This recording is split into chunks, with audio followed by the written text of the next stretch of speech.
The desert nights were cold enough to freeze the moisture in your lungs if you weren't careful. That's what Zeke Moreland told himself as he huddled beneath the thermal blanket on his rooftop, nursing a cup of recycled coffee that tasted like it had been filtered through an engine part. In reality, he just liked the quiet, the stars, and the distance from everything that had driven him out here in the first place. "Your body temperature is dropping again," announced Suri's voice from a crackling speaker next to his chair. "Perhaps drinking actual coffee instead of that sludge would help your circulation. Also, there's a dust storm approaching from the west. You have approximately 17 minutes before it arrives." "Thank you, Weather Girl," Zeke muttered. "Any other obvious observations you'd like to share? Maybe point out that water is wet, or that this dome is falling apart." "I'm merely fulfilling my programming directives," the AI replied with the digital equivalent of sniff. "If you prefer, I could switch to entertainment mode and sing you a lullaby while you freeze to death." Zeke snorted. He and Suri had been stuck together for 3 years now, ever since he'd salvaged her core from an abandoned research station and reprogrammed her to run his dome. The AI had come with an attitude problem that no amount of coding seemed able to fix, but he'd grown accustomed to her particular brand of caring insults. The dome itself was a relic from the government's failed New Frontier initiative, circular habitats designed to make the expanding deserts livable after the climate shifts. Most have been abandoned within a decade, but Zeke had claimed this one, patched it up with spare parts, and made it something like home. Solar panels, cracked but functional, provided power. Moisture collectors drew water from the air. It wasn't pretty, but it worked, and it was quiet.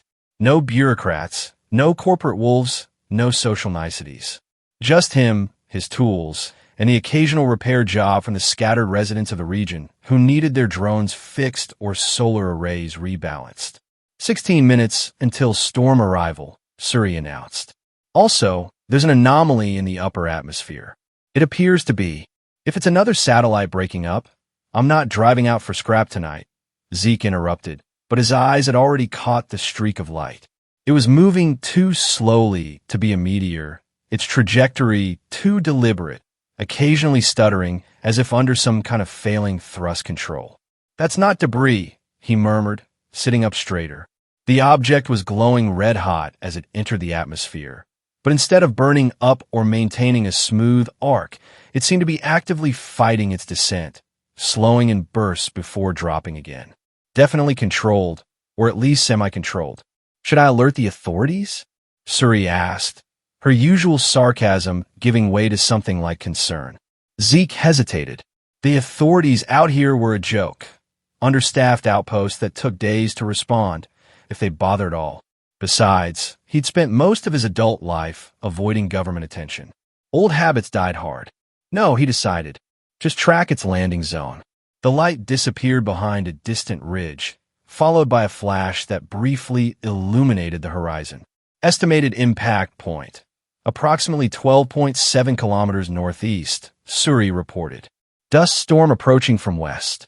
14 minutes. Mathematical probability of you doing something stupid. Approaching 100%. Zeke was already on his feet, shrugging into his worn jacket. "Keep the coffee warm. You do realize this is exactly how horror movies begin?" Suri called after him. 10 minutes later, Zeke was skimming across the desert floor in his patched-up hover transport, the ancient turbines wheezing as they pushed the vehicle over rocks and dunes. The radar display flickered with static. Like everything else he owned, it was secondhand and temperamental. The craft crested a ridge, and Zeke cut the engines, letting momentum carry him down the other side. In a valley below, illuminated by moonlight, lay a smoking crater. At its center was not what he had expected. It wasn't a satellite or a meteorite. It wasn't even a standard escape pod. The object resembled an enormous metallic insect, its carapace cracked open to reveal a hollow interior. Parts of it still glowed red-hot, melting the sand beneath into crude glass. Strange symbols marked its surface, definitely not Earth standard. "Well, shit," Zeke muttered, pulling out his binoculars. As he scanned the wreckage, a movement caught his eye, something small detaching itself from the craft and staggering away. Through the lenses, he caught a glimpse of a humanoid figure, child-sized, before it collapsed onto the sand. Every instinct told him to turn around and leave.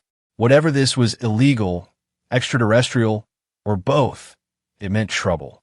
But as he watched the small figure lying motionless in the sand, another part of him, one he thought he'd buried years ago alongside his former life, stirred uncomfortably. Cursing under his breath, Zeke restarted the hover transport and guided it down into the crater. The heat was intense, even several meters from the wreckage. Zeke pulled his scarf over his mouth and approached cautiously, energy pistol drawn. The child-sized figure hadn't moved. Getting closer, Zeke could see it was indeed a child, or at least child-shaped. A girl, maybe 10 or 12 years old, with platinum hair so pale it seemed to glow in the moonlight. Her skin was unnaturally smooth, with faint luminescent patterns that shifted beneath its surface like circuitry. Pointed ears protruded through her hair, and when her eyes flickered open briefly, they were solid amber with no visible pupils. Definitely not human. "Hey," Zeke said awkwardly, keeping his distance. You okay?" The child's eyes opened again, focusing on him with difficulty. Her lips moved, forming words in a language he didn't recognize before switching to heavily accented English. "Cold. Hungry." She reached out a small hand, her fingers elongated and jointed oddly. "Help, please." Then her eyes rolled back, and she went limp. Zeke stood frozen, the pistol half raised. Part of him, the smart part, was screaming to walk away. Another part, the part that remembered what it was like to be alone and frightened, had already holstered the weapon and was kneeling beside her. Her skin was ice-cold despite the heat of the crash. Lightweight clothing that resembled liquid metal clung to her small frame, torn in places to reveal more of those strange luminescent patterns. No visible serious injuries, but what did he know about alien physiology? "Suri is going to kill me," he muttered, gently lifting the child. She weighed almost nothing, her body limp in his arms as he carried her back to the hover transport. As he secured her in the passenger seat, the first winds of the approaching dust storm began to whip sand against the windshield. "Great timing," Zeke grumbled, firing up the engines. As they lifted off, he cast one last glance at the crashed vessel. Whatever it was, it wouldn't stay undiscovered for long. Someone would come looking for it, or for her. The thought sent a chill through him that had nothing to do with the desert night. The child remained unconscious during the journey back, occasionally murmuring in that strange language. Zeke kept glancing over, half expecting her to transform into some monster from old sci-fi films. But she just looked vulnerable, small. As the dome came into view, its mismatched solar panels gleaming dully in the moonlight, Suri's voice crackled through the comm system. "Please tell me you didn't bring back an alien pathogen that will wipe out humanity." "Not exactly," Zeke replied, guiding the transport into the makeshift garage. "But you're not going to like it." "When do I ever like anything you do?" The garage door closed automatically behind them, sealing out the howling dust storm. Zeke lifted the unconscious child and carried her inside the main dome. "Oh," Suri said when the interior cameras registered their guest. "Oh no, absolutely not. Do you know how many laws you're breaking right now? Harboring an extraterrestrial without reporting, it is a federal offense with a minimum sentence of—" "She's hurt," Zeke interrupted. "And she's a kid. She's not a human child," Suri countered. "She could be carrying pathogens, or be dangerous herself, or—" "Run a scan then," Zeke said, gently placing the girl on his worn couch. But I wasn't about to leave her out there. A blue light emanated from a sensor in the ceiling, sweeping over the child's form. "No immediate signs of harmful pathogens," Suri admitted reluctantly. "But her biological makeup is unlike anything in my database. Her core temperature is dangerously low by human standards, and her glucose levels appear critically depleted, assuming her metabolism functions similarly to food and warmth." "Got it." Zeke grabbed his emergency thermal blanket and wrapped it around the small figure. Then he rummaged through his supplies, pulling out a packet of synthetic meal replacement, the sweet variety that tasted vaguely of berries.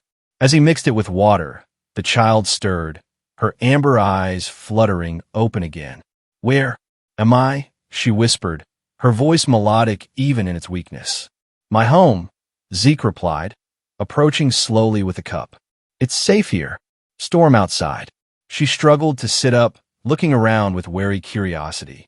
When her gaze landed on a nearby terminal where Suri's interface pulsed, she tensed. "AI unit," she said, her accent making the words sound musical. "Monitoring system?" "That's Suri," Zeke explained. "She runs the place. Don't mind her attitude." "I do not have an attitude," Suri replied indignantly. "I have a personality algorithm that reflects my experiences with this particular human who consistently makes poor life choices." The child's lips twitched in what might have been a smile. "Like me. Exactly like you," Suri agreed.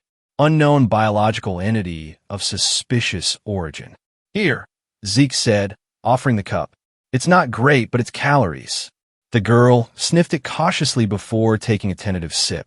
Her eyes widened, and suddenly she was gulping it down with desperate need. "Whoa, easy," Zeke cautioned. "Too fast, and you'll make yourself sick." She lowered the cup, embarrassed. "Sorry, it has been long time since food." "What's your name?" Zeke asked, sitting on a crate across from her.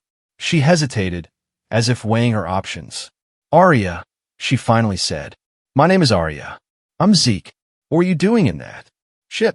Arya's expression closed off immediately. "Escaping," she said simply.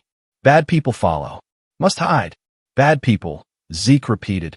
"From where exactly?" She gestured vaguely upward. "Far. Very far." "Super helpful," Zeke muttered. "Look, kid, I'm sticking my neck out here. I need something more than bad people from far away." Arya clutched the thermal blanket tighter. "If I say more, you in danger too." Her amber eyes met his, solemn and frightened. "They will come. Always come." Zeke ran a hand through his graying hair. "Great. Just great." He'd gone from solitary desert hermit to harboring a fugitive alien child in the span of an hour. "We should report this to the authorities," Suri insisted. "They have protocols for extraterrestrial contact. And by the time they arrive, those bad people might already be here," Zeke countered. "Let's just take a beat. Get her warmed up, fed, rested. Figure things out in the morning." Arya had finished the meal replacement and was now fighting to keep her eyes open, exhaustion clearly overwhelming her. "Sleep," Zeke told her, adjusting the thermal blanket. "We'll talk more tomorrow." As her eyes drifted closed, she murmured something in her own language. It sounded like a prayer, or perhaps a thanks. Zeke retreated to his workbench across the room, where he kept his tools and a bottle of synthetic whiskey for emergencies. "This definitely qualified. You realize you've potentially doomed us both," Suri noted as he poured a generous measure. Zeke glanced at the sleeping child, her platinum hair spread out against the dark fabric of his couch, her strange alien features somehow vulnerable in repose. "Maybe," he admitted, "but what was I supposed to do? Leave her to die? Or hand her over to people who'd lock her up and experiment on her?" "Those are extremely cynical interpretations of standard first contact protocols," Suri argued. "Yeah, well, I've seen how protocols work in the real world." Zeke knocked back the whiskey, wincing as it burned its way down. "We'll figure something out tomorrow." But as he settled into his own bed later, listening to the storm rage outside and thinking of the strange child sleeping in his living room, Zeke couldn't shake the feeling that his life of quiet solitude had just come to an abrupt end. And somewhere above, beyond the storm and the stars, someone was looking for their missing passenger. The synthetic eggs sizzled in the pan, their yellow hue just slightly off from the real thing. Zeke poked at them with a spatula, adding a sprinkle of reconstituted pepper flakes. His culinary skills were limited, but protein was protein. "Your guest is awake and analyzing your living space," Suri announced. "She appears particularly fascinated by the antique mechanical clock." Zeke glanced over his shoulder. Arya stood in the center of the main room, blankets still wrapped around her shoulders like a cloak. She was indeed staring at the old brass clock he'd restored years ago, her head tilted at an angle that somehow emphasized her alienness. "Morning," he called. "Hungry?" She turned, amber eyes blinking. In the daylight filtering through the dome's dusty skylights, her skin's luminescent patterns were less noticeable, but still present, swirling designs that seemed to pulse with her heartbeat. Yes, she answered, approaching cautiously. What does that smell? Breakfast. Well, synthetic breakfast. Eggs, sort of. He slid the yellow mass onto a plate and added a piece of culture-grown toast. Not exactly five-star cuisine, but it'll keep you going. Arya examined the plate with intense curiosity. How does one consume this? Zeke stared at her, then at the plate, then back at her. With a fork? He handed her the utensil. She turned it over in her hands, her movements delicate but uncertain. You don't have forks where you come from? Zeke asked incredulously. Not like this, she admitted, attempting to mimic how he held his own fork. Her first awkward stab sent a piece of egg flying across the table. Sorry, she mumbled, clearly embarrassed. Don't worry about it. Zeke demonstrated the proper technique. Like this. Stab, lift, eat. After a few more attempts, Arya managed to get some egg into her mouth. Her eyes widened in surprise. This is good, she declared, suddenly attacking the food with enthusiasm, if not grace. Well, that's a first. Nobody's ever complimented my cooking before. Zeke sipped his coffee, watching her. In the light of day, the reality of his situation was sinking in. He had an alien child in his kitchen, an alien child who was apparently on the run from something. So, he began carefully about yesterday. You mentioned bad people following you. Want to elaborate? Arya's enthusiasm dimmed immediately. She put down her fork, eyes downcast. Hunters. From my home. They track me. Because you ran away? She nodded slowly. I had to. They wanted to. Use me. Use you how? Arya seemed to struggle with the translation. For power. Control. She tapped her chest, where the luminescent patterns converged. What I am? Valuable. Aggressive. You're not actually planning to engage with an unknown extraterrestrial entity? Suri asked, her tone incredulous. Got a better idea? Several, all involving not getting killed. The drone was closer now, its sleek black form unlike any Earth design Zeke had seen. It moved with an eerie precision, sweeping back and forth in a search pattern. It's detected something, Suri warned, changing course directly toward us. Zeke positioned himself on the dome's upper maintenance platform, pulse rifle braced against his shoulder. Through the scope, he could see the drone clearly now, glossy black with no visible propulsion system, moving silently through the air. It paused about 50 meters from the dome, hovering. Then a beam of red light shot out, scanning the structure. It's using some kind of penetrating radar, Suri reported. Our shielding won't hold for long. Zeke steadied his breathing, finger on the trigger. He'd have one shot before it likely detected the weapon's charge-up sequence. The drone abruptly changed direction, moving to circle the dome. It must have picked up something, maybe Arya's signature, maybe just the unusual power configuration of Zeke's cobbled-together systems. Now or never, Zeke muttered, tracking its movement through his scope. He led the target slightly, accounting for the pulse's travel time, and squeezed the trigger. The EMP rifle discharged with a muffled thump, sending a concentrated electromagnetic pulse toward the drone. For a heart-stopping moment, nothing happened. Then the drone shuddered mid-air, its sleek surface suddenly dull, and plummeted to the desert floor. Zeke didn't waste time celebrating. He scrambled down from the platform and grabbed his hover bike, smaller and more maneuverable than the transport. Stay here, he called to Arya as he passed through the main room. Suri, keep the dome locked down. And what exactly are you planning to do? Suri demanded. Make sure that thing can't report back, Zeke replied grimly. The hover bike skimmed over the sand, bringing him quickly to the down drone. Up close, it was even stranger. No visible seams or access panels, just smooth black material that felt neither like metal nor plastic when Zeke touched it. He pulled out a portable scanner, sweeping it over the craft. Suri, you getting this? Yes, the AI confirmed through his comlink. There appears to be a central processing node approximately 12 centimeters below the surface on the ventral side. However, I'm detecting residual power.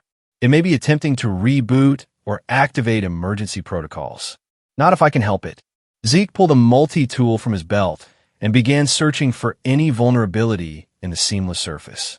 After several frustrated attempts, he noticed a barely perceptible variation in the material's texture near what he assumed was the front. Pressing firmly, he felt something give, and a section of the surface reconfigured itself, revealing complex circuitry unlike anything he'd ever seen. Whoa, he breathed, momentarily forgetting the danger in his fascination with the technology. Focus, please, Suri prompted. You're looking for something that resembles a power core or transmission array. Zeke identified what appeared to be the main processing unit, a crystalline structure pulsing with dim light. He carefully disconnected it and pocketed it. Then, for good measure, he planted a small explosive charge inside the drone's shell. Back at a safe distance, he triggered the charge. The drone didn't explode so much as collapse in on itself, the strange material disintegrating in a fine powder.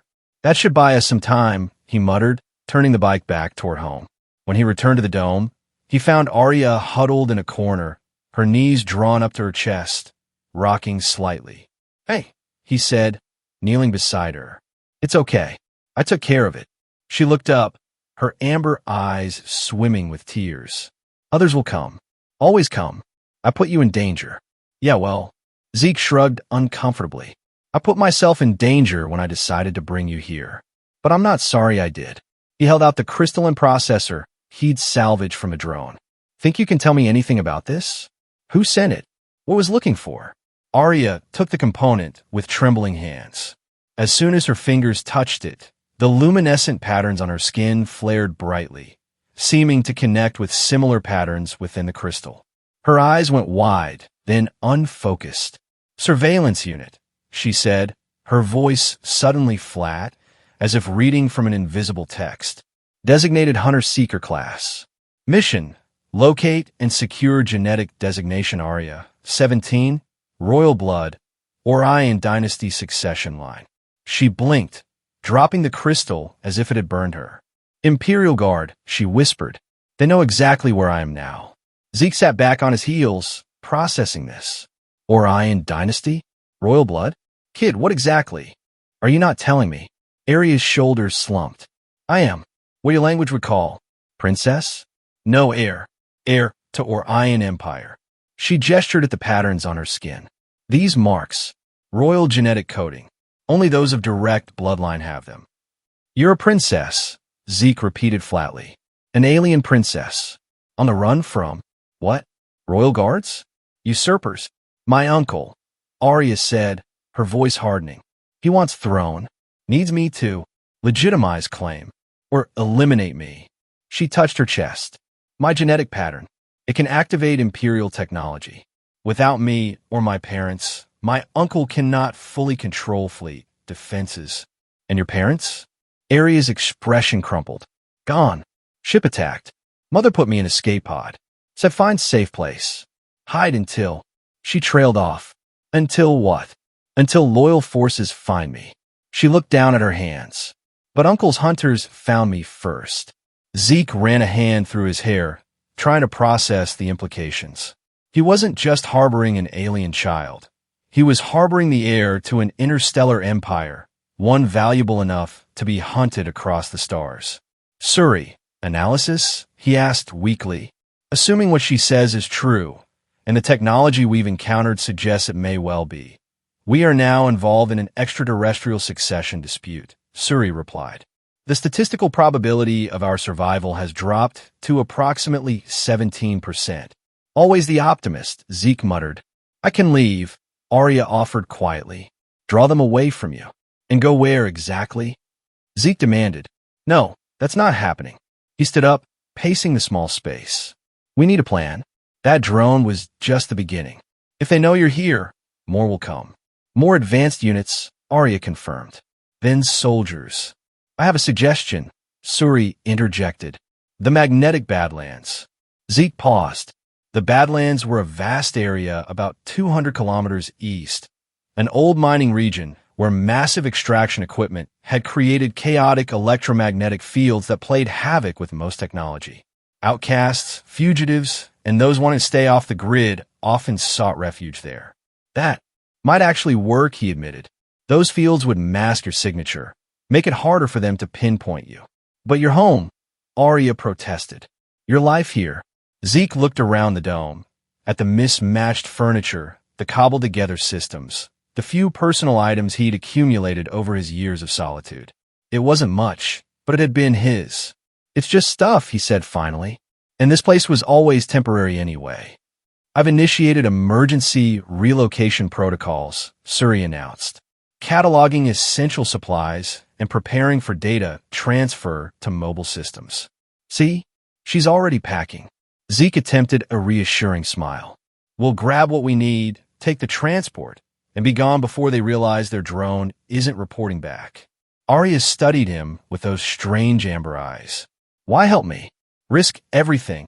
It was a fair question, one Zeke had been asking himself since he first spotted her ship falling from the sky. Why throw away his carefully constructed isolation for an alien child with apparently cosmic problems? Let's just say I know what it's like to be on the run, he answered eventually, and I've never been good at making smart choices. The understatement of the century, Suri commented dryly. As they prepared to abandon the only home Zeke had known for years, he couldn't shake the feeling that his life had just become far more complicated than he'd ever wanted.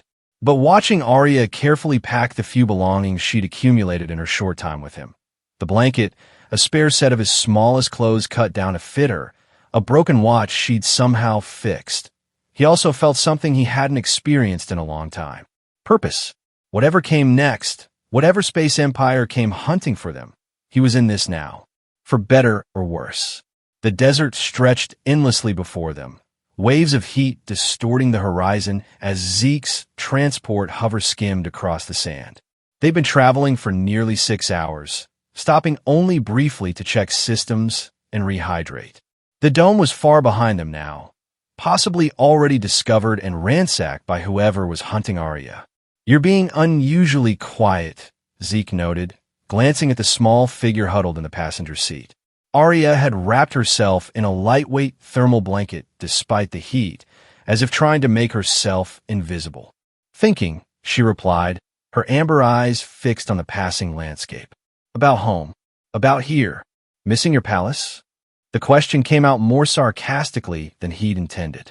It was not a palace, Arya corrected. Grand Cruiser, Celestial Dawn. Moving capital of Orion Fleet. Her expression softened with nostalgia. Beautiful. Halls that change color with moods of occupants. Gardens that float in zero gravity. Library with knowledge of. 1,000 worlds. Sounds fancy, Zeke acknowledged, adjusting their course to avoid a particularly rough patch of terrain. But also, cold. Arya continued unexpectedly. Formal. Everything for show, for politics. She gestured at the harsh desert around them. This is real. Dangerous, but honest. Zeke hadn't expected that perspective from an apparently royal alien child. Well, get used to real. Where we're going, it's about as real as it gets. Zeke, Suri's voice emerged from the console. I'm detecting vehicle signatures approximately 20 kilometers behind us. 3 craft, moving at high velocity. Definitely not coincidence, Zeke muttered, increasing their speed. How'd they find us so fast? The ruling council, hundreds more under protection or alliance. And humans? Where do we fit in? A small smile touched her lips.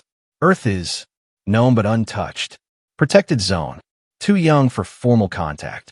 So you're breaking the rules by being here? Rules already broken when my uncle staged coup, she said bitterly. My family ruled for 7 generations. Peace mostly. Trade, culture exchange. Her expression darkened. Uncle Darius wanted expansion. Military conquest. Many disagreed.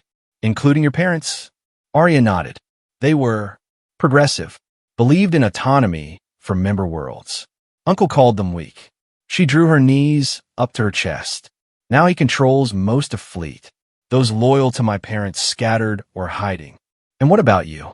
What do you believe in? Zeke asked. Arya looked up, seemingly surprised by the question. I never asked to rule. Just wanted to study, explore. She gestured to her surroundings. Find places like this. Understand how different peoples live. Well, you're certainly getting the authentic Earth wasteland experience, Zeke said dryly. Movement in the northeast tunnel, Suri interrupted quietly. Approaching our position, Zeke immediately shifted to alert, drawing his energy pistol. Options. Secondary exit through maintenance duct, Suri replied. Rear the office. Leads to lower storage level. Arya, go, Zeke whispered, nodding toward the small opening. I'll hold them off. No, she hissed.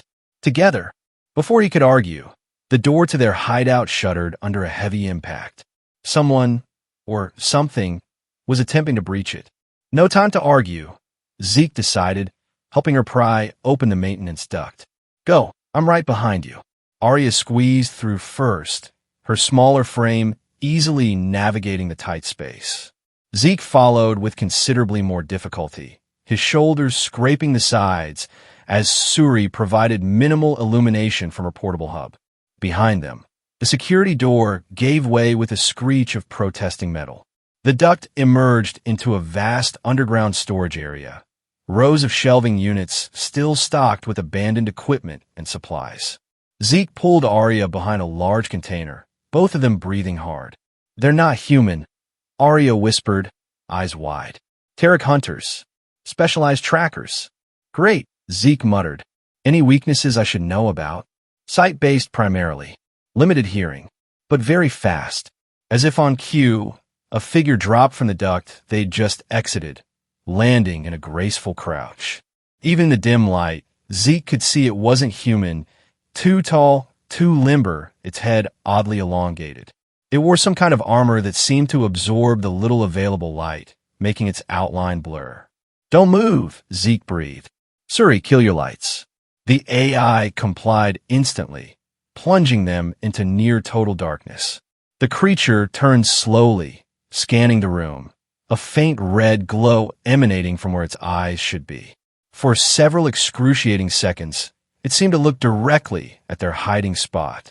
Then another identical figure emerged from the duct, and they began communicating in a series of clicks and whistles. Arya suddenly tensed beside him, her hand gripping his arm so tightly it hurt. The luminescent patterns on her skin were beginning to glow faintly, a stress response she couldn't control. No, she whispered frantically, pressing her hands against her chest as if trying to suppress the light. No, please. The creatures immediately snapped their attention toward them. Run, Zeke shouted, firing his energy pistol at the nearest shelf unit. The blast toppled it, temporarily blocking the hunter's path. They sprinted through the labyrinthine storage area, the creatures in pursuit with an eerie, loping gait that ate up the distance between them. Zeke fired behind them periodically, not hoping to hit the nimble hunters, but creating obstacles and confusion. There, Arya pointed to a freight elevator shaft at the far end of the room. Up, those haven't worked in decades, kid. Trust me. They reached the shaft, its doors pried partially open from some long-ago attempt to access it. Arya squeezed through, Zeke following more awkwardly. Instead of an elevator, they found a maintenance ladder running along one wall of the shaft. Climb, Arya urged, already scrambling upward with surprising agility. Zeke followed, his muscles protesting. Below, the first of the hunters reached the shaft, its elongated limbs easily fitting through the gap as it began to climb after them. They're faster than us, Zeke grunted, looking down at the rapidly gaining hunter. Arya had stopped about 20 meters up at what appeared to be an access panel. Her hands pressed against it, the patterns on her skin glowing brightly now. For a moment, nothing happened. Then the panel slid open, revealing a horizontal tunnel. Service duct, she explained. Hurry. Zeke reached her just as the lead hunter closed to within a few meters. He fired his pistol down the shaft, the energy bolt catching the creature in what passed for its shoulder. It let out a high-pitched shriek, but didn't fall, continuing its pursuit with one arm, now hanging uselessly. They crawled rapidly through the horizontal duct, emerging into what had once been a control room for the mining operation. Banks of dead consoles lined the walls, thick with dust. "Seal it," Zeke shouted, spinning to face the duct they'd just exited. Arya pressed her hands against the wall panel beside the opening. Nothing happened. "No power," she said desperately. The wounded hunter was already visible in the duct, its red eyes gleaming in the darkness. Zeke made a split-second decision. He tossed Suri's portable hub to Arya. "Get her to the transport. Use the backup route we passed on the way in." "What about you?" Arya cried. "I'll catch up." He shoved her toward the exit door. "Go." Reluctantly, Arya ran, clutching Suri's hub. Zeke turned back to face the hunter emerging from a duct, his pistol aimed at the creature's head. "Let's dance, ugly." The hunter emerged fully, unfolding to its full height, easily 7 feet tall. Up close, Zeke could see its face was mostly featureless except for those glowing red eyes and what appeared to be sensory pits along its elongated skull. He fired, but the creature moved with blinding speed, the energy bolt only grazing its side. It lunged forward, impossibly fast, knocking the pistol from his hand and sending Zeke crashing into a console. Pain exploded across his back, but adrenaline kept him moving. He rolled away as the hunter brought a clawed hand down where his head had been, shattering the ancient equipment. Zeke grabbed a piece of broken metal strut, swinging it in a wide arc that connected with the hunter's wounded shoulder. The creature shrieked again, but caught the makeshift weapon on the backswing, wrenching it from Zeke's grasp and snapping it in two. This was not going well. The second hunter appeared at the duct entrance, completely uninjured and looking just as lethal. "Okay, new plan," Zeke muttered to himself, backing toward the control room's main door. His hand found a heavy wrench in his utility belt. Not much against these creatures, but better than nothing. Just as the hunters closed in, the entire room suddenly plunged into pitch darkness, even the emergency lighting strips going dead. The hunters froze momentarily, their red eyes sweeping the darkness in confusion. Then the lights came back on, brighter than before, painfully bright. The hunters recoiled, their sensory pits contracting in obvious distress. Light sensitivity, Zeke realized. They hunt in the dark. The overhead fixtures were now pulsing, going from normal to blindingly bright in rhythmic patterns that seemed to disorient the hunters completely. They staggered, covering their sensory organs.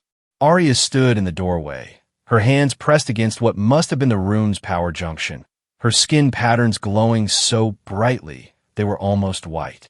Somehow, she had not only restored power to the ancient systems, but was manipulating it, creating the disruptive light pattern. "Now," she shouted, "run." Zeke didn't need to be told twice. He ducked past the disoriented hunters and sprinted for the door. The moment he was through, Arya released her hold on the power system and followed, slamming the heavy door behind them. Zeke quickly jammed his wrench through the manual locking mechanism, buying them precious seconds. "That was incredible," he gasped as they ran through the corridors. "How did you?" Later, she panted. More coming. They navigated the complex's maze-like structure, Suri's voice guiding them from the portable hub in Arya's hands. Twice they had to change course to avoid more hunter teams that had entered the facility. "The transport is still secure," Suri informed them as they neared their hidden vehicle. "But I'm detecting a larger vessel approaching the complex, consistent with the technology of the drone you destroyed." "Mother ship," Arya said grimly. "We cannot outrun it in open desert." They reached the transport, hidden under its partial covering of sand. Zeke quickly brushed off the intake ports and fired up the engines. "Then we don't run in the open," he decided. Suri mapped the mining tunnels. "Is there an underground route that leads east?" "There appears to be a maintenance tunnel that extends approximately 12 kilometers beyond the main complex," Suri confirmed after a moment. "Originally used for pipeline inspection. It emerges near the edge of the magnetic Badlands." "Perfect." Zeke engaged the transport's limited weapons systems, mostly mining charges repurposed as explosives. "Let's make some noise on our way out." They blasted their way through a weakened wall section, revealing the entrance to the maintenance tunnel. The transport barely fit, scraping along the sides as Zeke pushed it to its limits. Behind them, alarms began to sound throughout the complex. "They know we're escaping," Arya said, looking back through the rear viewport. "Let them chase us." Zeke grinned recklessly. "In about 30 seconds, they'll have bigger problems." As if on cue, the first of the charges they'd left behind detonated, collapsing a section of the tunnel far behind them. The next followed seconds later, and then a chain reaction began, the ancient facility's structural integrity failing catastrophically. "Did you just destroy the entire mining complex?" Suri asked incredulously. More like gave it a nudge. The place was ready to fall apart anyway. Zeke guided the transport through the narrowing tunnel, its sides scraping ominously. "How much farther?" 2 kilometers to exit point, Suri replied.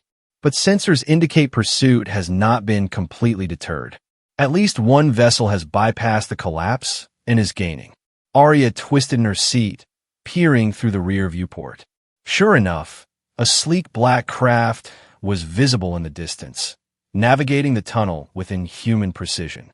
"Imperial Interceptor," she identified. "Faster than us. But maybe not as durable," Zeke muttered, eyeing the increasingly unstable tunnel ceiling. "Hang on." He fired the transport's last remaining charge at the tunnel roof ahead of them. The explosion sent rocks and support beams crashing down, creating a partial blockage. Instead of stopping, Zeke accelerated directly toward it. "Are you insane?" Suri demanded. "Frequently," Zeke shouted back as they crashed through the weakened debris. The transport shuddered violently, warning lights flashing across the console, but they broke through. Behind them, the Interceptor attempted the same maneuver, but its sleeker design proved less durable. The ceiling collapse caught it midway through, crushing its propulsion system. The resulting explosion further destabilized the tunnel. "Exit point ahead," Suri announced as daylight became visible at the end of the passage. They burst from the tunnel into harsh sunlight, the transport's engines sputtering from the damage sustained. Behind them, the tunnel entrance collapsed completely in a cloud of dust and debris. "We did it," Arya breathed, her eyes wide with disbelief. "Don't celebrate yet," Zeke cautioned, scanning the horizon. "That was just the advance team. Their main vessel is still out there, and we're—" The transport chose that moment to give up entirely, its engines dying with a pathetic whine. They drifted to a stop on the rocky ground at the edge of the Badlands. Stranded, Zeke finished with a sigh. The Badlands stretched before them, a twisted landscape of iron-rich rock formations and the rusting hulks of abandoned mining equipment. Massive electromagnetic disturbances had rendered the area useless for both habitation and resource extraction decades ago, but now those same properties might be their salvation. "According to my sensors, we're approximately 8 kilometers from the area of peak electromagnetic disruption," Suri reported. "On foot, given the terrain, that represents approximately 3 hours of travel." "And how long until our friends regroup and figure out where we went?" Zeke asked, gathering what supplies he could salvage from the dead transport.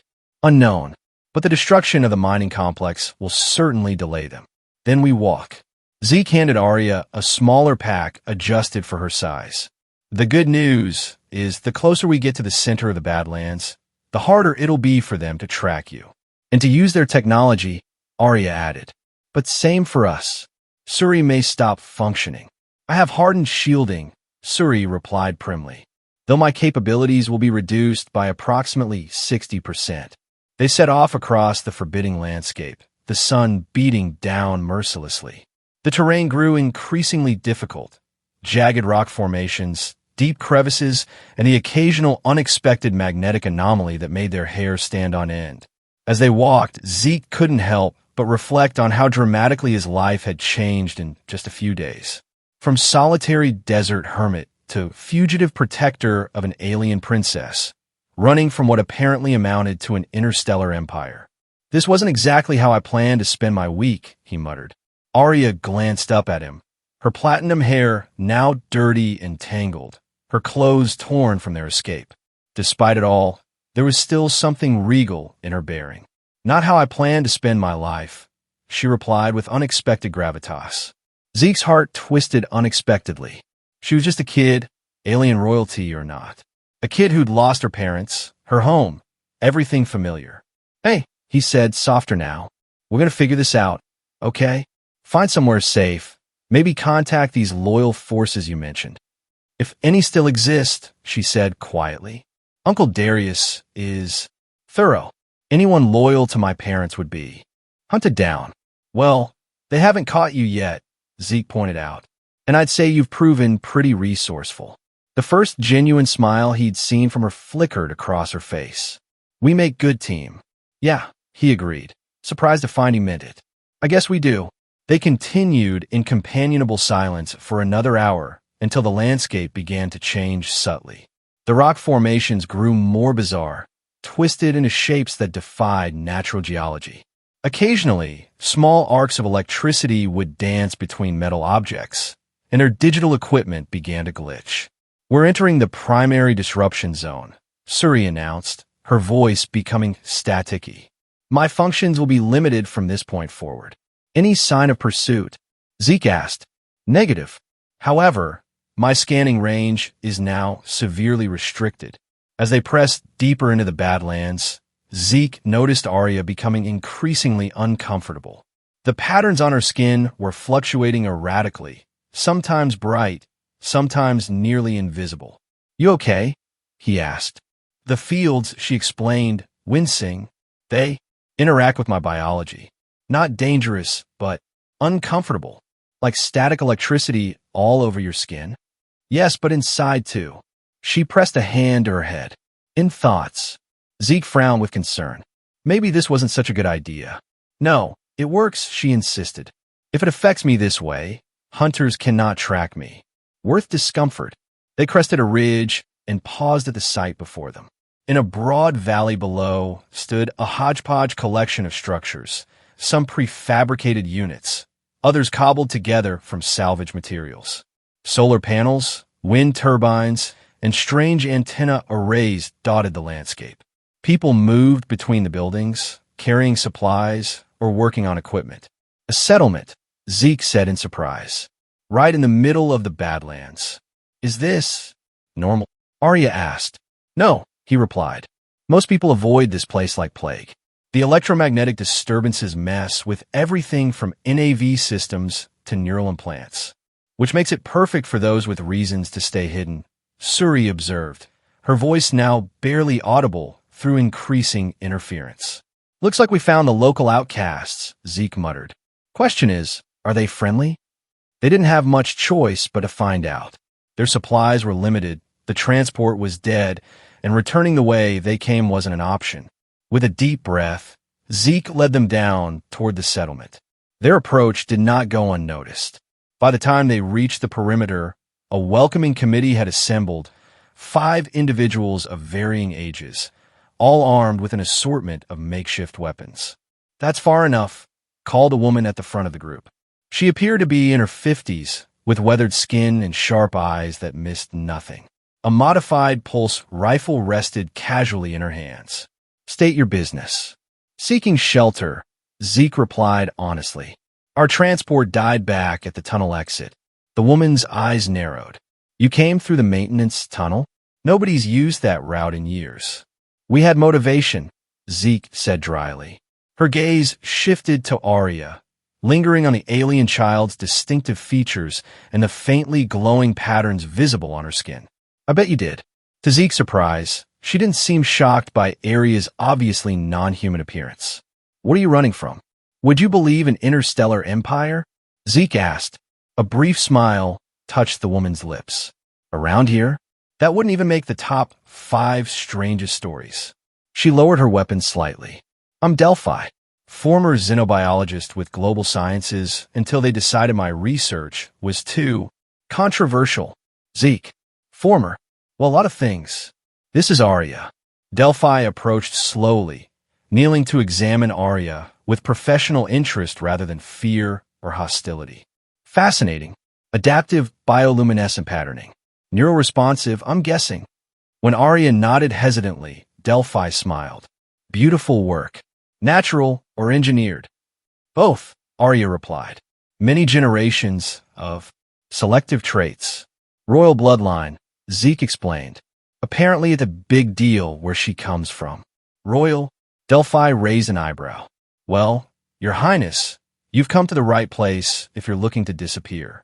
Nothing in or out of this valley can be tracked or scanned. She stood, addressing the others. Rover, set up the guest shelter. Mira, see if we can spare some fresh supplies. A lanky man with a cybernetic eye, presumably Rover, gave a mock salute. Right away, boss. The usual paranoid protocols? Double them, Delphi instructed. Something tells me our new friends brought serious trouble with them. As the group dispersed, Delphi gestured for them to follow her. Come on, you look like you could use food, rest, and probably medical attention. You're being awfully accommodating to strangers, Zeke noted. Suspiciously. Out here, everyone's running from something, Delphi replied. We just figure out if your something is a danger to us. If not, we help. Simple survival. She led them through the settlement, which Zeke now saw was larger than it had first appeared. Many of the structures were partially underground or camouflaged to blend with the landscape.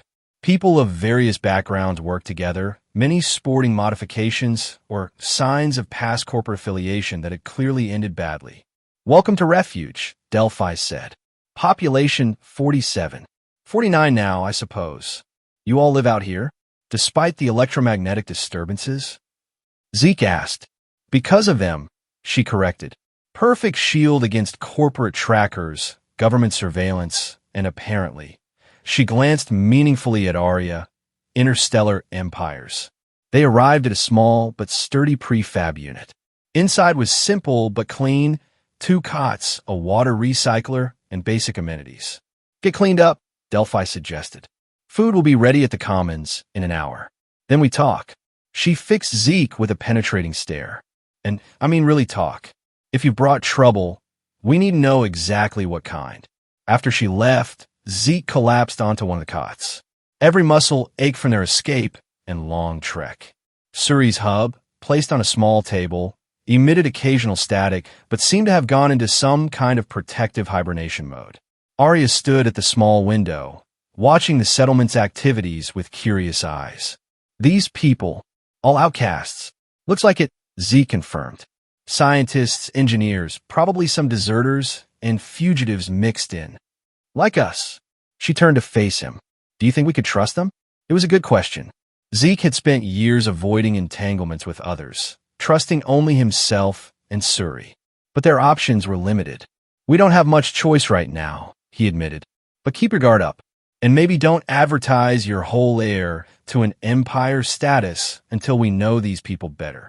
Arya nodded solemnly. I can be just Arya. Not princess, not heir. Just a kid. Zeke agreed, surprised by the protective surge he felt. When had he started caring so much? A weird alien kid, she added with a small smile. Hey, around here? You might be the most normal person in the valley. The settlement of Refuge proved to be far more sophisticated than its ramshackle appearance suggested. After cleaning up and changing into borrowed clothes that mostly fit, Zeke and Arya made their way to the Commons, a large semi-underground structure that served as dining hall, meeting space, and general gathering point. Inside, the population's diverse nature became even more apparent. Former corporate scientists mingled with off-grid survivalists and people whose modifications suggested military backgrounds. What united them all was a shared desire to remain invisible to the outside world. Our newest guests, Delphi announced as they entered, gesturing them toward a table where food had been set out. Real food, not the synthetic substitute Zeke had subsisted on for years. Arya approached the spread cautiously, her nose twitching at the unfamiliar smells. She pointed to a dark, sweet substance in a small container. What is this? Honey, said a heavy-set man with extensive facial tattoos who had introduced himself as Rover. From our bee colony. Try it on the bread. Arya did so, and her eyes widened with delight. It's amazing. Kids got taste, Rover laughed. Most newcomers go for the protein first. As they ate, various residents approached, some openly curious about Arya, others maintaining a respectful distance. None seemed particularly shocked by her alien appearance, which said volumes about what else might be hiding in this community. So, Delphi said once they'd finished eating, time for that talk. She led them to a side room equipped with various scanning equipment, all heavily modified and shielded against the Badlands' interference. A few other residents followed. Rover, a silent woman with metallic implants visible along her jawline, and an elderly man introduced simply as Document. First things first, Delphi began without preamble. We know she's not from around here. She nodded toward Arya. That's obvious. What's not obvious is why Imperial hunters would be tracking a child across interstellar space. Zeke glanced at Arya, who nodded slightly, permission to share their situation. She's the heir to something called the Orion Empire, he explained. Her uncle staged a coup, killed her parents, and now wants either to capture her or eliminate her. Apparently, her genetic code is the key to controlling certain Imperial technologies. Those patterns, Doc spoke for the first time, his voice surprisingly strong for his apparent age. Genetic markers? Arya nodded. Royal bloodline authentication. Cannot be replicated or forged. Fascinating, he murmured. And these hunters, they track you to Earth? Her escape pod crashed near my place in the desert, Zeke explained. I found her, took her in. Next thing I know, we've got alien drones and some kind of non-human trackers on our tail. Terran hunters, Delphi said unexpectedly. Specialized bioengineered tracking units. Commissioned by high-level officials in the Orion sphere. Everyone stared at her. What? Zeke finally managed. How could you possibly know that? Delphi exchanged glances with the others before sighing. Because you're not the first refugees from the Orion sphere to find your way here. The silence that followed was profound. Arya stood slowly, her amber eyes wide with disbelief. Others, like me, she whispered. Here, not exactly like you, Delphi clarified. But yes, we've provided sanctuary to several beings from your region of space over the past few years. Most were fleeing what they described as an intensifying political conflict. The coup, Arya breathed. They must have escaped during early purges. This changes everything, Zeke said, mind racing. If there are others who know about this empire, maybe they can help us. Maybe they know how to contact those loyal forces you mentioned. It's not that simple, Rover interjected. Most were low-level officials or civilians. None with direct connections to the royal family. Still, Delphi said thoughtfully, this information about the heir surviving, it could be significant, especially to our guest in the North Sector. Who? Zeke asked. Someone who arrived about 6 months ago. Severely injured, in a craft similar to what you've described. Delphi looked directly at Arya. He bears markings similar to yours, though less extensive. He's been recovering slowly, rarely speaks to anyone. Arya's face had gone pale. Take me to him. Now. It's not my decision to make, Delphi cautioned. He values his privacy above all else. Refuses most visitors. Tell him. Arya hesitated, then straightened, suddenly looking every inch the royal heir despite her borrowed clothes and disheveled appearance. Tell him Arya, 17, celestial lineage, blood of the first ascension requests audience. Delphi raised an eyebrow, but nodded to the silent woman with the jaw implants, who slipped from the room immediately. While we wait, Doc said, approaching Arya with professional interest, would you permit me to treat your injuries? I was a xenobiologist before. Well, before I became unwelcome in academic circles. Arya allowed herself to be examined, though Zeke noticed she kept glancing anxiously toward the door. Doc worked efficiently, applying regenerative compounds to her scrapes and bruises, occasionally murmuring in fascination at how her biology responded. Remarkable healing rate, he noted, and these patterns, they respond not just to emotional states, but to proximity with compatible technology. Yes? Arya nodded. They are. Interface and authentication both. Biological key, Doc said with appreciation. Far more sophisticated than anything we've developed. Nearly an hour passed before the door opened again. The woman with the implants returned, nodding once to Delphi. He'll see you, Delphi told Arya. But just you at least initially. Zeke immediately protested. She's not going anywhere alone. I'm responsible for her. I will be fine, Arya assured him, touching his arm lightly. If he is who I think, he would never harm me. And if he's not, then I have learned much about defending myself in recent days, she said with a slight smile. From good teacher. Despite his misgivings, Zeke relented. Arya followed the silent woman out, leaving him with Delphi, Rover, and Duck. So, Rover said into the awkward silence, who's up for explaining to the man how he accidentally adopted alien royalty? The northern sector of the settlement was set apart from the main buildings, nestled against a cliff face that provided natural shielding from the Badlands' harsher electromagnetic phenomena. A single structure stood there, partially built into the rock itself. Arya followed her guide with growing anticipation. Could it really be possible? After everything, could someone from home, someone loyal, have found their way here too? The silent woman stopped at the entrance, gesturing for Arya to continue alone. Taking a deep breath, Arya stepped inside. The interior was dimly lit, furnished sparsely but with items she recognized from home. Meditation crystals, atmospheric adjusters, and a small shrine to the celestial ancestors. The air itself felt different, carefully regulated to more closely match the composition she was accustomed to. A figure sat with his back to her, facing the shrine. Even from behind, she could see the familiar luminescent patterns extending up his neck, though they were currently dim. I had word of the royal vessel's destruction, a voice said in the formal court. Language of her people. All hands reported lost, including the young heir. Arya responded in the same language, her voice trembling slightly. Reports of my demise were premature, honored uncle.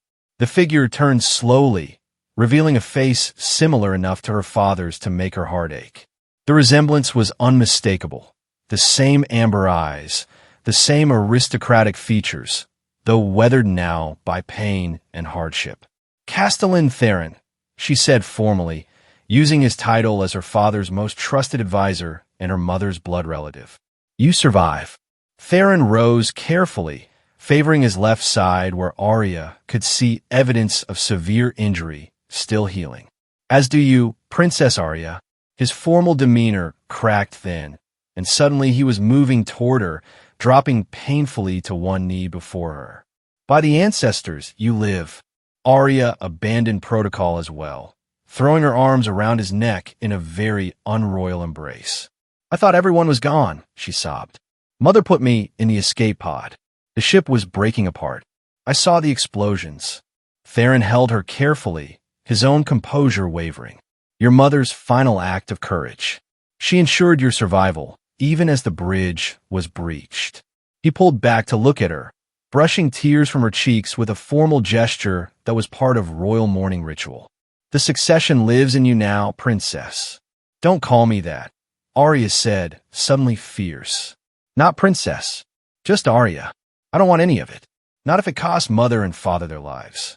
Theron's expression softened with understanding. Come sit. We have much to discuss. He guided her to a simple seating area, wincing slightly as he lowered himself. My injuries were substantial. The locals have been unexpectedly helpful in my recovery, though their medical technology is primitive. How did you escape? Arya asked. How did you find Earth? When the attack began, your father ordered the evacuation of key personnel. Theron's expression darkened with remembered pain. I refused to leave his side, but he gave me a direct command to ensure the continuity of the loyal houses. My shuttle was damaged in the escape, systems failing. I programmed a course for the nearest protected zone and entered stasis. When I awoke, I was here. And the loyalists? The other houses? Theron shook his head slightly. Communications have been impossible from this location. The electromagnetic disturbances that shield us also isolate us. He studied her intently. How did you come to be here, in this settlement? Arya told him everything. The crash landing, Zeke finding her, the hunters, their flight to the Badlands. As she spoke, Theron's expression grew increasingly grave.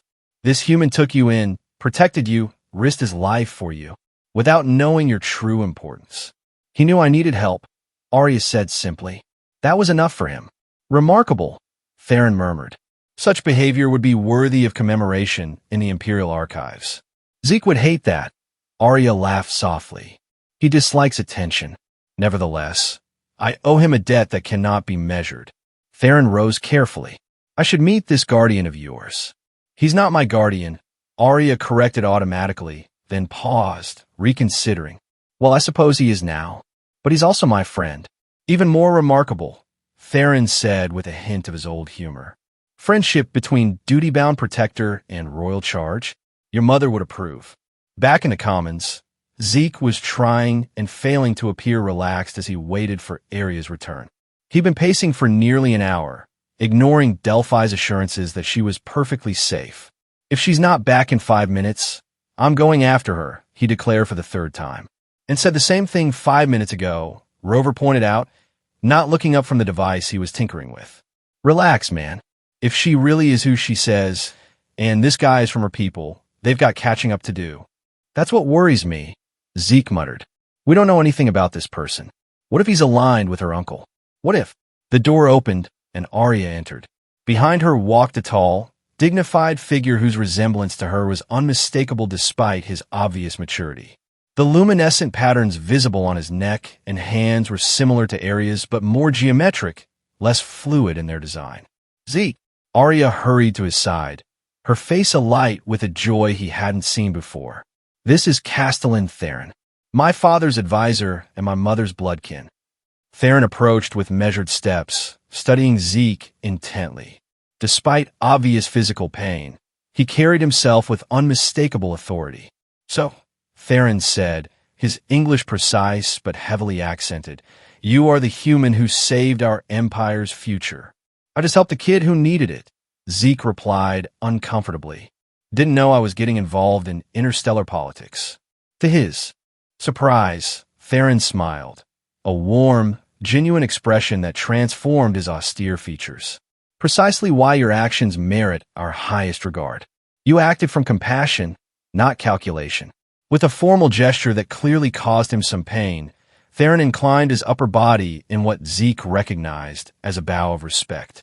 The House of Celestial Light acknowledges its debt to you, Zeke Moreland of Earth.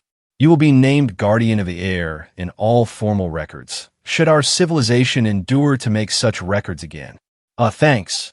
Zeke managed, thoroughly disconcerted. He glanced at Arya, who was beaming at this interaction between the two most important men in her life. One from her past, one from her present. Theron has been recovering here for months, she explained excitedly. His shuttle was damaged escaping the coup. Just like me, he ended up on Earth by accident. Not entirely by accident, Theron corrected. Protected worlds are programmed into emergency navigational systems specifically because they exist outside Imperial influence. Earth's electromagnetic peculiarities make it particularly suitable as a sanctuary. Sanctuary, Delphi repeated thoughtfully. That's what we've been providing without even knowing the full context. And we are grateful, Theron acknowledged. However, our presence puts your settlement at risk. Darius will not stop hunting the heir. Your brother, Zeke clarified, remembering what Arya had told him. The one who staged the coup. A shadow passed over Theron's face. Not Arya's blood uncle, though she was raised to address him as such. Darius was my father's second son, from a lesser union. Half-brother to Emperor Liran, Arya's father. So he's... What jealous? Rover asked. Seems like a lot of trouble for a family squabble. Imperial succession is not merely about bloodlines, Theron explained. The Empire's most critical systems respond only to the genetic markers of the primary line. He gestured to the patterns visible on Arya's skin. Without a living heir, many of our defense and communication networks become inoperable, which means Darius can't consolidate power properly, Delphi concluded. He needs either to control Arya or eliminate her, and hope the systems accept him as next in line. They would not, Theron said flatly. The divergence in his genetic pattern is too great. But with Arya gone, he could potentially slice enough of her genetic material to create limited authentication protocols. Zeke felt sick at the implication. So he's hunting a child for parts.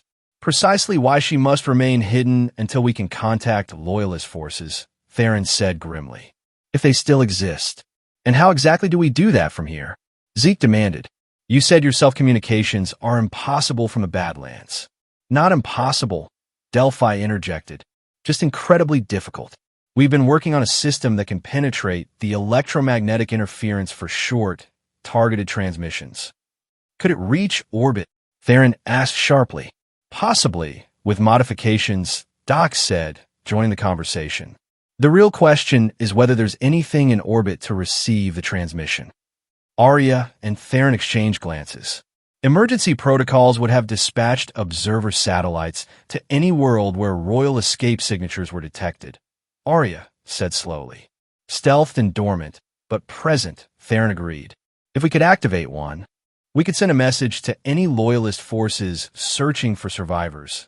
Arya finished, hope lighting her face for the first time since Zeke had met her. I hate to be the pessimist, Rover cut in, but won't Darius have thought of that too? His hunters are already here. The hunters are following my escape pod's trajectory, Arya explained. They don't know about Theron's arrival. If we can access a different satellite. It might work, Delphi admitted. But we need to leave the Badlands to transmit. The interference that protects us would block the signal. And the moment we leave, we're exposed, Zeke pointed out. The room fell silent as they considered the dilemma. Finally, Zeke spoke again. So we need a diversion. Something to keep the hunters busy while we set up the transmission elsewhere. A decoy, Theron suggested.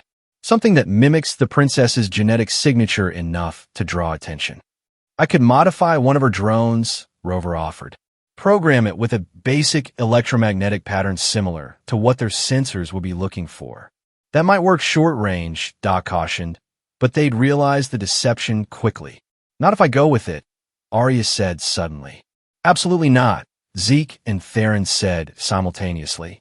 Listen, she insisted. I don't need to be physically present for the satellite authentication. A sample of my genetic material would be sufficient, yes? She looked to Theron, who nodded reluctantly. Theoretically, a blood sample containing active marker cells would establish initial authentication, he confirmed. But the risk is necessary, Arya finished firmly. I can provide what you need for the transmission. Meanwhile, Zeke and I take the decoy drone in the opposite direction, drawing the hunters away. And then what? Zeke demanded. We just keep running until either they catch us or help arrives? We lead them into a trap, Arya said, her young face set with determination. Back through the maintenance tunnels, into the mining complex's lower levels. The electromagnetic disturbances, they're unstable but navigable if you know what to expect. I can sense the patterns. And the hunters can't, Zeke realized. Their sensory systems would be overwhelmed. It's too dangerous, Theron protested. You are the last of the royal line. If anything happened to you, then the Empire falls regardless. Arya interrupted with unexpected authority. I am tired of running, Castellan. Tired of others suffering to protect me. She glanced at Zeke. It's time I started acting like the heir you believe me to be. The room fell silent again, everyone slightly stunned by the transformation in the child. In that moment, despite her youth and small stature, Arya truly looked like someone born to rule. Well, Rover said finally, I guess that settles it.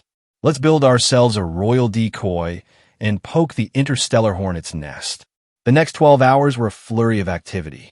The settlement's resources were mobilized with remarkable efficiency, everyone contributing to the plan according to their expertise. Rover and his technical team modified a survey drone, installing emitters that would mimic Arya's electromagnetic signature. Doc carefully extracted a blood sample from Arya, preserving the vital genetic markers needed for satellite authentication. Delphi's communications specialists adapted their experimental transmitter for the specific frequencies Theron provided. Meanwhile, Zeke focused on preparing for the dangerous diversion. He inspected and serviced their remaining hover bike, modified weapons to better affect the Terek hunters, and studied the maps of the mining complex with Arya, planning their route through the electromagnetic maze. You know this is crazy, right? he said to her as they pored over the schematics. Taking on Imperial hunters with a repurposed mining hover and some jury-rigged weapons. Completely insane, she agreed cheerfully. Like in those Earth videos you showed me. What did you call it? A Hail Mary, Zeke supplied. Last desperate play when you've got nothing to lose. Yes, that. She looked up from the maps, suddenly serious. Zeke, if anything happens to me. Nothing's going to happen to you, he interrupted firmly. But if it does, she persisted, I want you to know that meeting you. It changed everything. You showed me kindness without obligation. Protection without control. Her luminescent patterns pulsed with emotion. On my world, such things are rare, even among family. Zeke felt a lump form in his throat. Kid, I didn't do anything special. Just what any decent person would do. That's what makes it special, she said simply. Before he could respond, Theron entered the room. The Castellan had changed into more practical clothing provided by the settlement, though he still carried himself with inherent dignity. The preparations are complete, he announced. We move at dawn. The plan was relatively straightforward, if dangerously dependent on precise timing. Theron, Doc, and Delphi would take the blood sample and transmitter to a ridge 10 kilometers beyond the Badlands edge. Close enough for a quick retreat if necessary, but far enough to establish a clear signal to orbit. Meanwhile, Zeke and Arya would take the decoy drone in the opposite direction, activating it once they were clear of the Badlands to draw the hunters away from the transmission team. Remember, Theron instructed as they made final preparations, the authentication sequence must be initiated precisely when the satellite reaches optimal position. He handed Delphi a small device of alien manufacture. This will guide you. And how long until potential response? She asked. If Loyalist forces are within range of our system. He hesitated. Hours, perhaps. If they're farther afield, days. If none remain. He didn't complete the thought. Dawn broke with the eerie, diffuse light characteristic of the Badlands. The electromagnetic disturbances bent and scattered the sunlight, creating halos and mirages along the horizon. The two teams prepared to move out separately. The transmission group would travel by a modified ground vehicle designed to navigate the rough terrain. Zeke and Arya had the hover bike, more nimble but with less protection. Just before departure, Theron approached Zeke privately. She trusts you implicitly, the Castellan said without preamble. A remarkable achievement. Royal heirs are trained from birth to trust conditionally, cautiously. Maybe that's the problem with royal upbringing, Zeke replied, checking his weapon's charge one last time. Perhaps, Theron acknowledged. Or perhaps you simply earned what others merely expected. He hesitated, then extended his hand in the human gesture he had observed. Protect her, Guardian. Not for the Empire, but for herself. Zeke clasped the offered hand. That was always the plan. Final goodbyes were brief. Arya embraced Theron formally, then with genuine affection. Words were exchanged in their native language, promises, perhaps, or blessings. Then they were off, the two teams heading in opposite directions from the shelter of the Badlands into the uncertain dangers beyond. The hover bike handled remarkably well after Rover's modifications, skimming the rough terrain with only occasional bumps. Arya sat behind Zeke, arms wrapped around his waist, the decoy drone secured to the rear storage compartment. Remember, he called over his shoulder, the moment we activate this thing, we'll have company.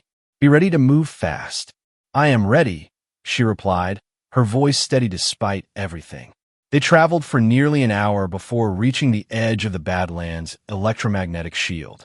The transition was subtle but unmistakable, a sudden clarity to the air, a faint ringing in the ears as the constant electromagnetic static faded.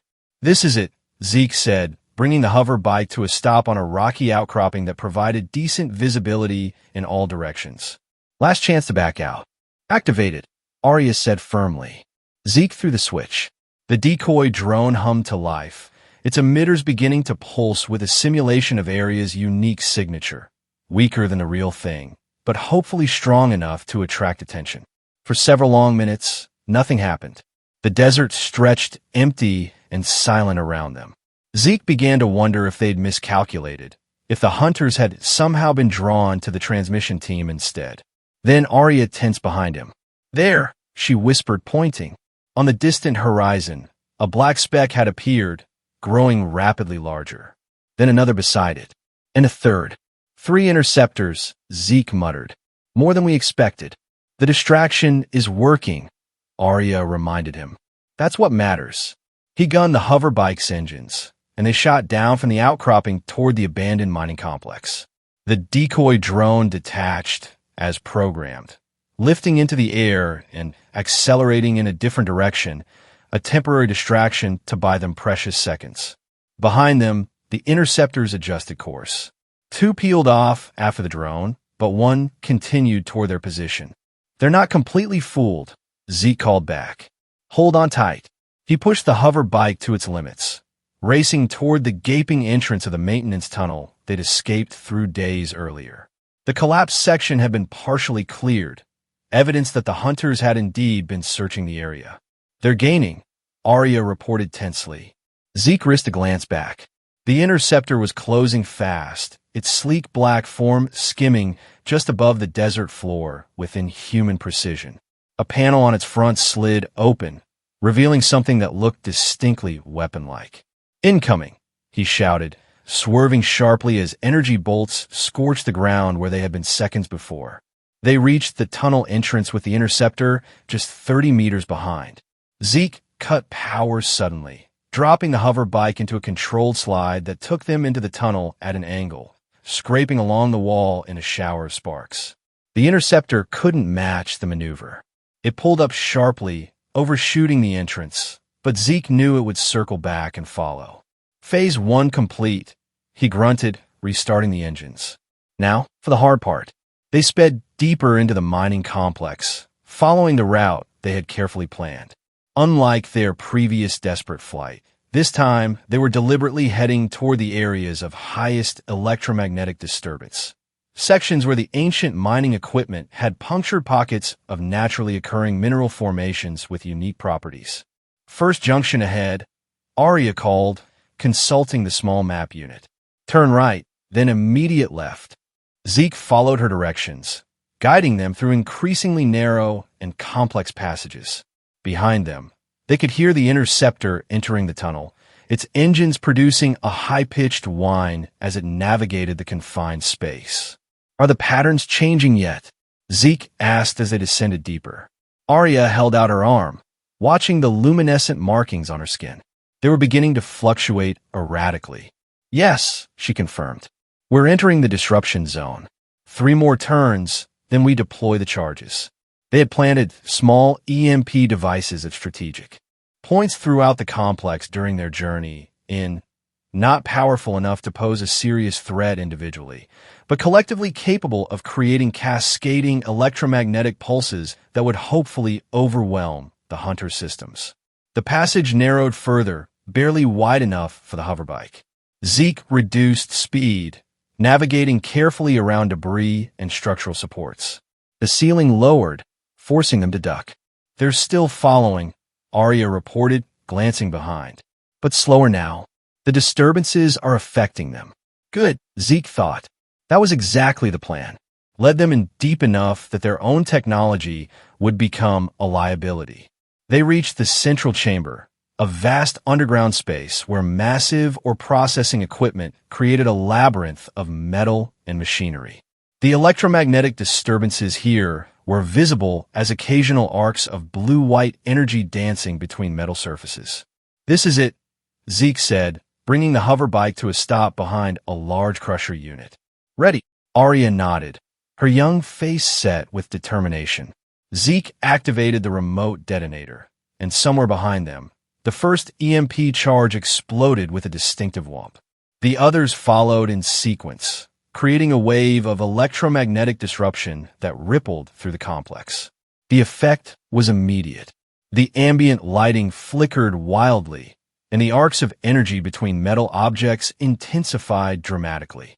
Arya gasped, pressing her hands to her head as her skin patterns flared in response to the electromagnetic chaos. "You okay?" Zeke asked worriedly. "Yes," she managed. "Just intense." The sound of the interceptor changed, its engine note becoming erratic. Then came the distinctive sounds of a craft in distress, metal scraping against stone, systems failing catastrophically. "That's one down," Zeke said grimly. "But the pilots will deploy hunting units," Arya finished. "We need to move to Phase 2. They abandoned the hoverbike, continuing on foot through narrower passages where the Terran hunters would be forced to follow single file. Zeke led the way, energy pistol in hand, while Arya navigated using her innate sensitivity to the electromagnetic fields. "Left here," she directed. The fields are strongest in the old control center. They emerged onto a gantry overlooking what had once been the complex's primary operations hub. Now it was a cathedral of abandoned technology. Massive control consoles, server banks, and power distribution nodes spread across a space the size of a small warehouse. And it was alive with electromagnetic energy. Arcs of blue-white electricity jumped between metal surfaces, creating an ever-shifting web of light. The disruption from their EMP charges had awakened something in the old systems, a feedback loop between the natural mineral deposits and the ancient technology. "Perfect," Zeke murmured. He looked at Arya, concerned by how her skin patterns were fluctuating wildly in response to the chaotic energy. "You sure you can handle this? The interference is only going to get worse." "I can manage," she assured him, though her face was tense with concentration. "It affects them more than me.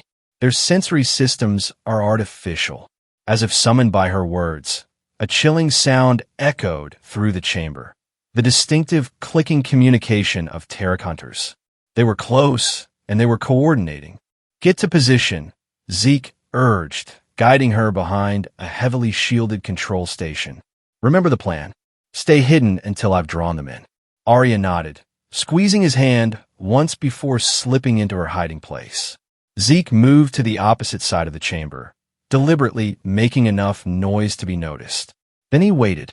The first hunter appeared at the entrance to the gantry, its elongated form silhouetted against the dimmer light of the passage behind it. Its red eyes swept the chamber, sensory pits flaring as it processed the electromagnetic chaos around it. Zeke fired a single shot, deliberately wide, hitting a metal strut near the hunter. The energy bolt discharged into the already unstable electromagnetic field, creating a localized surge that made the hunter recoil. "That's right," Zeke muttered. "Follow the angry human." He fired again, then ducked behind a console as the hunter responded with a weapon of its own, a projectile device that fired darts of some unknown material. Where the darts struck metal, they hissed and began to melt through. "Okay, that's new," Zeke said to himself, suddenly less confident in their plan. Two more hunters appeared on the gantry, then a fourth. More than they had anticipated. The creatures spread out, using their clicking language to coordinate their approach. Zeke continued the game of hit and run, firing to draw their attention, then relocating before they could pin down his position. But the hunters were learning, adapting to his tactics despite the electromagnetic interference. That clearly disrupted their systems. A dart whizzed past his ear, so close he felt the heat of its passage. Another embedded itself in the console beside him, rapidly eating through the metal. "Anytime now, kid," he muttered, hoping Arya was ready. As if hearing him, she made her move. From her position at the main control hub, Arya pressed both hands against what had once been the central processing unit for the entire mining operation. Her skin patterns flared brilliantly, connecting with the dormant technology. For a moment, nothing happened. Then every screen, every indicator light, every system in the control center surged to life simultaneously. The electromagnetic field intensified tenfold, arcs of energy now thick as a man's arm jumping between surfaces. The hunters reacted immediately, their sensory organs clearly overwhelmed. They staggered, some dropping their weapons, others clawing at their elongated heads, as if in pain. "Now!" Zeke shouted. Arya twisted something at the control panel, and the pattern of energy discharge changed. Now it was directed, focused toward the gantry where the hunters had gathered. A solid wall of electromagnetic energy slammed into them, lifting the creatures off their feet and hurling them against the far wall. But the system was never designed for such power. Consoles began to explode, circuitry melting, metal superheating. The entire chamber groaned as structural supports began to fail. "Time to go," Zeke yelled, running to Arya and pulling her away from the console. "This whole place is coming down." They raced for the emergency exit they had identified in their planning, a maintenance shaft that led upward to the surface. Behind them, the control center was tearing itself apart, the unleashed electromagnetic energy creating a chain reaction throughout the complex. The shaft was narrow and steep, forcing them to climb quickly as rumbles and crashes echoed below. Dust and debris rained down on them, visibility reduced to almost nothing. "Almost there," Zeke encouraged as Arya faltered. "Just a little farther." They emerged into blinding sunlight, scrambling away from the shaft entrance just as a final massive surge sent a geyser of dust and energy erupting from it. The ground beneath their feet trembled as sections of the complex collapsed in on themselves. For several long moments, they simply lay on the ground, gasping for breath, covered in dust but alive. "Did it work?" Arya finally managed. Before Zeke could answer, a different sound cut through the settling quiet, the distinctive hum of approaching aircraft. His heart sank. Had more Imperial forces arrived? Had the plan failed? He struggled to his feet, placing himself protectively in front of Arya as 3 craft appeared on the horizon. But these were unlike the sleek black interceptors they had encountered before. These ships were larger, more angular, bearing markings that glowed with the same patterns visible on Arya's skin. "Those are ours," Arya breathed, rising shakily. "Loyalist vessels." The lead craft descended to hover about 50 meters away, kicking up a cloud of dust. A hatch opened in its side, and figures emerged, for armed guards in ceremonial armor, and between them, Theron, standing tall despite his injuries. It worked, Zeke realized. The transmission. They found us. Arya broke into a run, crossing the distance to Theron, who caught her in a formal embrace before dropping formality altogether and lifting her off her feet in jubilation.